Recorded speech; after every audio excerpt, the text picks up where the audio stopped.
बकरी पालन का प्रशिक्षण क्यों जरूरी है? हम काहे को प्रशिक्षण लेंगे, पैसा क्यों खर्चा करेंगे? जब भारत सरकार के केंद्रीय बकरी अनुसंधान संस्थान में आप प्रशिक्षण लेने जाते हैं तो 6500 रुपया वहां का शुल्क लगता है एक बच्चा का, और 5 दिन आप ट्रेनिंग कीजिएगा तो एक दिन का खाने और रहने का खर्च 325 रुपया है। 5 दिन का 1625 रुपया होता है और प्रशिक्षण शुल्क 6500 रुपया होता है। कुल मिलाकर 8125 रुपया होता है। आप इतना पैसा क्यों बर्बाद करते हैं? क्या जरूरी है ट्रेनिंग लेना? तो जरूरी है ट्रेनिंग लेना।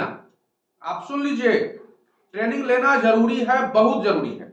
आप जब बकरी पालन करते हैं तो आप कम से कम 1 से 2 लाख का शेड बनवाते हैं, कम से कम, और साथ साथ उतनी ही की बकरी लाते हैं तो 3 लाख 4 लाख रुपया आप लगा देते हैं और 8,8100 रुपया का आप प्रशिक्षण नहीं ले पाते हैं, जिसका नतीजा होता है कि सारी बकरियां आपकी मर जाती है 2 3 4 6 महीना में और आपका पूरा पैसा डूब जाता है। जब अगर 8125 रुपया आप लगाइएगा और प्रशिक्षण ले लीजिएगा तो इतनी गारंटी है कि आप सब कुछ सीख जाइएगा कि बकरियों को हमको कैसे पालना है, कब खाना देना है, कब पानी देना है, कब दाना देना है, कब उसको टीका लगाना है, कब उसको डीवर्मिंग करना है।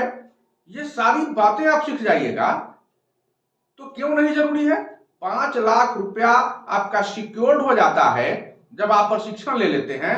साथ साथ आपके बकरियों का इंश्योरेंस बीमा हो जाता है। बकरियों को कुछ होगा तो बीमा कंपनी पैसा देगी। बैंक का लोन होता है, आपको प्रशिक्षण का प्रमाण पत्र लगता है। अगर बकरियों को कुछ होगा तो बैंक समझेगी, आप तो मुक्त हो जाइएगा ना। इसलिए प्रशिक्षण लेना बहुत जरूरी है। आप लोग प्रशिक्षण लीजिए और ये 8125 रुपया से मत भागिए।